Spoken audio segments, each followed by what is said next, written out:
विद्यार्थी मित्रो, आजच्या बोधकथेचे नाव आहे गर्वाचे घर खाली. पांडवांपैकी भीम हा सर्वात बलशाली पांडव होता. त्याला आपल्या बाहुबलाचा गर्व झाला होता. एकदा काय झालं, खांद्यावर गदा टाकून तो आयटीत चालला होता. वाटेत त्याला एक म्हातारा वानर दिसला. त्याची लांब शेपूट वाटेवर आडवी पसरलेली होती. भीम म्हणाला, "अरे, तुझं शेपूट आखडून घे. वाटेत काय पसरून बसला आहेस?" वानर नम्रतेने म्हणाले, "मला म्हाताऱ्याला ते उचलत नाही.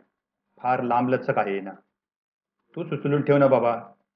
भीम ते उचलू लागला तर ते त्याला उचलेना. गदा घालून प्रयत्न केला तरीही हालेना. भीमाची दमछाक झाली. त्याने वानराची क्षमा मागितली व म्हणाला, "तू खरा कोण आहेस? मला सांग. मला माझ्या शक्तीचा गर्व झाला होता. मी पुन्हा गर्व करणार नाही." वानराने आपले खरे रूप प्रकट केले. तो होता प्रत्यक्ष महापराक्रमी रामभक्त हनुमान. तात्पर्य: गर्व कधीही करू नये.